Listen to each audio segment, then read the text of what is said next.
Kaip kelis metus iš eilės investuoti, gauti palūkanas ir sumokėti lygiai 0 procentų GPM ir tai yra pasyvios pajamos, kurios nėra apmokestinamos gyventojų pajamų mokesčių. Tai jeigu tinka ir patinka šita tema, spaudžiam like ant video, prenumeruojam kanalą, nes šitame kanale yra daug naudingos informacijos tiek apie investavimą, tiek apie mokesčių optimizavimą, portfelių įkeitimą, praktinės sesijos ir taip toliau ir panašiai.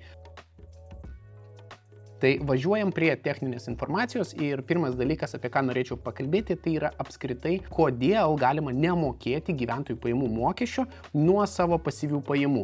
Ir pabaigoje pasakysiu, kaip dar tą sumą galima padvigubinti, jeigu jūs, žinoma, esate partnerystėje. Tai apie kokią lengvatą aš kalbu? Tai pirmas dalykas, tai kad jeigu mes investuojame pinigus, tai žinoma, mes nuo kapitalo prieaugio arba nuo dividendų turime sumokėti 15 procentų gyventojų pajamų mokestį, nes toks yra pagrindinis mūsų tarifas. Bet šitoje vietoje yra keli variantai. Yra kapitalo prieaugis, tai pirmas dalykas, jeigu mes įsigijame kažkokį turtą, pardavėme jį brangiau, tai žinoma, mes nuo to prieaugio turėtume sumokėti 15 procentų gyventojų pajamų mokestį.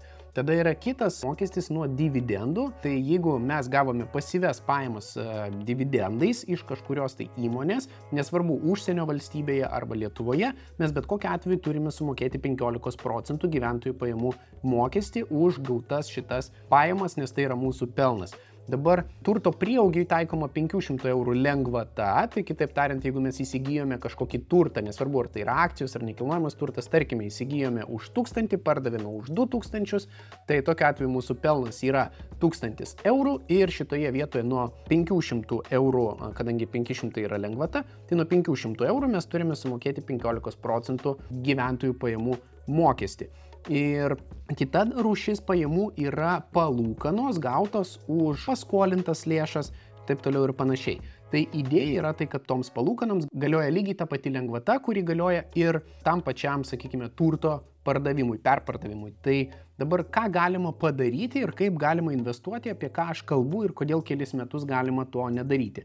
Apie tai pakalbėsiu, bet pradžiai kaip apmokestinamos gautos palūkanos ir kas turi sumokėti pajamų mokestį. Tai vat mes čia atėjom į valstybinės mokesčių inspekcijos, puslapį ir dabar kaip apmokestinamos gautos palūkanos. Tai tos, kurios nėra priskiriamos neapmokestinamoms pajamoms, apmokestinamos taikant 15 procentų tarifą pajamų mokesčių suma. Tai reiškia su žvaigždutė pažymėta. Kodėl su žvaigždutė? Nes Lietuvoje gautų apmokestinamų pajamų, jeigu iki 120 vidutinių šalies darbo užmokesčių dydžio yra gauta, tai reiškia 228 tūkstančiai turėtų būti už 2024 metus, tai tokiu atveju mes mokame 15 procentų, bet jeigu gavome daugiau negu 228 tūkstančius, mums jau bus taikomas 20 procentų mokesčių tarifas. Bet kalbam mes ne apie tokias sumas, kalbam mes apie paprastesnės pinigų sumas iki kelių šimtų eurų gautinų palūkanų. Tai dabar Lietuvos įmonės, užsienio įmonės per jų nuolatinę buveinę, nenuolatiniai Lietuvos gyventojai per nuolatinę bazę, jums palūkanas nuo išmokamas palūkanų sumos turi apskaičiuoti, išskaičiuoti ir sumokėti 15 procentų pajamų mokestį. Atkreipiame dėmesį, kad palūkanoms nustatytos 500 eurų pajamų mokesčių lengvatos gali būti taikomas tik kalendoriniams metams. Tai reiškia, nėra taip, kad jūs investavot ir ten po to už kelis metus susideklaravot. Tai ir tas galima padaryti teikiant metinę mokesčių deklaraciją. Dabar kur deklaracijoje tą pasižiūrėti, tai kaip aš deklaruoju apskritai mokesčius, galite pasižiūrėti štai šitame video. O apie tai, kur susirasti šitą dalį, tai mes turime ateiti į GPM vedlį ir prie palūkanos, tai yra štai šities skilties E, mes turėtume ką padaryti, tai tiesiog susipildyti savo, palūkanos šitoje vietoje. Tai palūkanos, tai mes turėtume tą padaryti. Ir čia yra duomenys apie palūkanas gautas Lietuvoje ar iš užsienio valstybės. Jeigu jūs nerandate šitos dalies, tai turite pridėti naujus duomenys, tada pažymėti, kur jūs gavote palūkanas ar Lietuvoje ar užsienio valstybėje. Toliau, sakykime, gavome Lietuvoje, ieškoti dabar kokias palūkanas mes gavome. Tai tos palūkanos, kurios per tarpusavio skolinimą gautinos, tai yra 55 kodas, už paskolos 58 kodas, indėlių palūkanos nuo 2014 metų ir vėlesnės sutartys, tai čia yra 64 kodas, ir žinoma kitos apmokestinamos palūkanos, kad ir kokias jūs būtumėt gavę. Tai šitoje vietoje tas ir yra taip deklaruojama, tai mes pažymime, sakykime, palūkanos už, tarpusavio skolinimą, nes čia yra paprasčiausias variantas, kurį galima turėti. Tai sakykime tęsti ir tada mes žymime, kiek mes gavome šitoje vietoje pinigų. Tai sakykime 500 eurų. Lietuvoje išskaičiuota 0, kitos mens lėšomis 0, valstybės kodas Lietuva ir pridėti dokumentus, reiškia, pagal kuriuos mes ir matysime, kiek buvo priskaičiuota mums palūkanų. Tai viskas. Spaudžiam išsaugoti. Kadangi tai yra testinis variantas, tai aš spaudžiu atšaukti. Tai taip nesudėtingai mes galime sudeklaruoti tas palūkanas ir vėlgi, jeigu štai šitoje vietoje bus iki 500 eurų pas jūs, tai tokiu atveju jūs neturėsite mokėti gyventojų pajamų mokesčio. Ir dabar tie, kas nori pradėti investuoti arba darbinti pinigus, tai pats paprasčiausias ir, sakyčiau, nereikalaujantis dėmesio variantas, tai yra sutelktinis finansavimas gauti tokios rūšies pajamoms. Tai šitoje vietoje užeikim į Lietuvos banką ir pasižiūrėkime į veiklos rodiklius. Pavyzdžiui, kiek buvo, atspėkit, kiek Lietuvoje buvo sufinansuota projektų ir kiek žmonės investavo į paskolas. Tai jūs labai nustebsit, nes dabar parsisiuntus tą Excelį mes galime matyti, jog per 2017 metus buvo suinvestuotas 1 290 000, 2018 8,5 milijono, 2019 16 lemų, 2020 39 milijonai, čia per visas sutelktinio finansavimo platformas.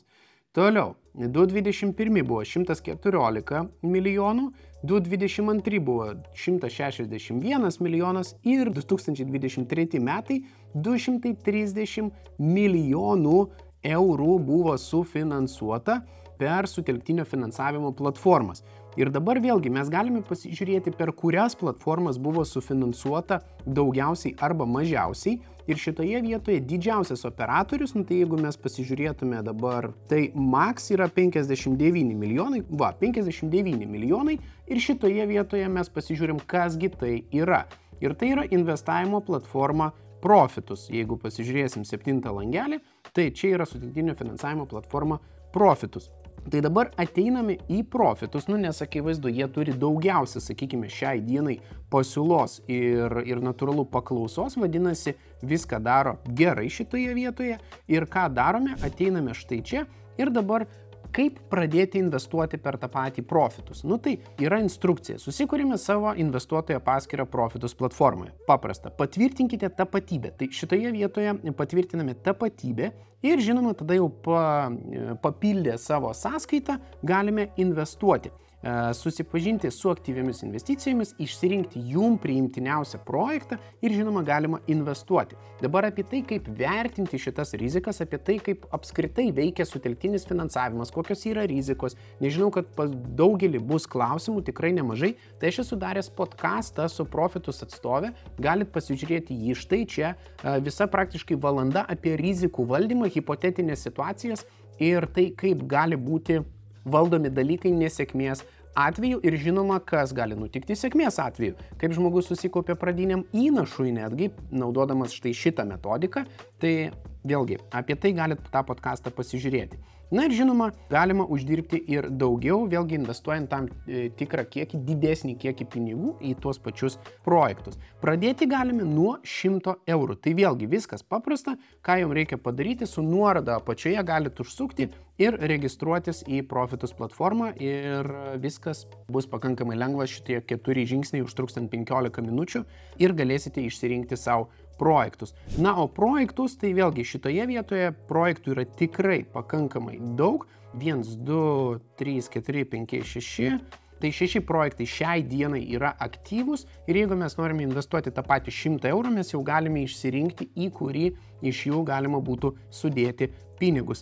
Tai vėlgi grįžtant prie Profitus, kiek galima gauti procentų šiai dienai, net jeigu mes investuotume tiesiog bukai, neatsirinkdami rizikos, o tiesiog į kiekvieną projektą, kuris būtų pasirodęs Profitus platformoje. Aišku, tai yra utopija, nes 161 milijonas, reiškia, paskolų suteikta, tai realiai tas nebūtų įmanoma, bet hipotetiškai, jeigu mes investuotume į kiekvieną projektą, vėluojantį, nevėluojantį, rizikingą, nerizikingą, saugų, mes būtume turėję vidutiniškai 12,14% metinę grąžą.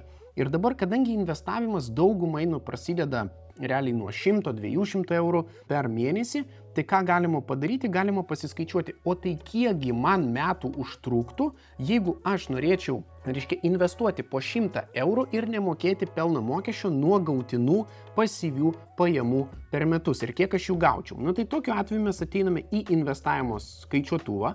Nežiūrėkit, kad jis yra dolerinis, jis yra tiesiog, skaičiai nemeluoja, bet jis yra labai patogus. Ir dabar ką mes turime pažymėti? Tai aš, sakykime, noriu investuoti su 12,14% vidutinė metinė grąža. Kas mėnesį, kadangi yra išmokamos palūkanos, tai šitoje vietoje kai kurie išmoka kas ketvirtį, bet aš žymėjau, kad kas mėnesį, nes tarkime mes rinksimės projektus, kurie išmokės mums palūkanas kas mėnesį. Ir kiekvieną, mėnesį mes papildysime savo krepšelį 100 eurų. Tai ką mes turime? Spaudžiame Calculate ir matome, jog pirmais metais mes suinvestuosime 1200, gausime bendrai 82 praktiškai eurus palūkanų. Tai pagal tą lengvatą mes neturime mokėti jokio pelno mokesčio ir galime investuoti toliau. Tai tokiu atveju po 2 metų mes jau turime 2400 investuotus, bendrai iš viso mes gavome 328 eurus, bet realiai žiūrint, 81 iš jų buvo gautas per pirmus metus, tai vadinasi 250 bus gauti, per antrus metus. Tai 250 vėlgi neviršyja jūsų gautinos 500 eurų lengvatinės sumos. Valio, važiuojam toliau. Einam prie 3 metų ir šitoje vietoje turime 760 eurų gautinų per visus 3 metus jau palūkanų, bet vėlgi atminusavus 330 pinigų gauname 430 eurų ir mes vėlgi neturime mokėti pelno mokesčių. Tai įsivaizduokit, mes per 3 metus uždirbame 760 ir jie nėra apmokestinami jokių pelno mokesčių, nes tam galioja lengvata. Ir vėlgi mes investuojame su idėja kas mėnesį gauti tas pasyvias pajamas ir nuolat didiname kapitalą ir jau per 3 metus su šitais procentais mes iš 3600 turėtume bendrai 4360 eurų kapitalą. Ok, važiuojam toliau. 4 metai ir šitoje vietoje jau turime 1402 minus 760, tai 4 metais mes jau turėtume pradėti mokėti pelno mokestį, bet 1402 minus 760 mes turėtume 642 eurus palūkanų per metus. Bet minus 500, nes jie nėra apmokestinami, tai mes sumokėtume bendrai 21 eurų palūkanų per metus. Tai reiškia, kad investuojame 4 metus, uždirbame bendrai 1400 eurų, pelno ir sumokėme tik tai 21 eurą gyventojų pajamų mokesčių. Dabar, kur yra geriausia dalis šito momento, tai kad jūs galite uždirbti per 2 asmenys, tai yra jeigu vyras ir žmona investuoja kartu, tai įsivaizduokit, per 4 metus jūsų kapitalas galėtų būti nei daug nei mažai 12 000 eurų, tai reiškia jūs uždirbtumėt palūkanomis beveik 2800 eurų ir šitoje vietoje nuo to sumokėtumėt tik tai 40 eurų gyventojų pajamų mokesčio. Gerai ar gerai? Nežinau, jeigu jums tiko ir patiko, tai spauskit like, išnaudokit profitus visus bonusus su nuoroda apačioje, pradėkit po truputį įdarbinti pinigus, ir žinoma optimizuokit mokesčius, nes realiai jūsų šeima 4 metus gali gauti pasyvias pajamas ir nieko nemokėti.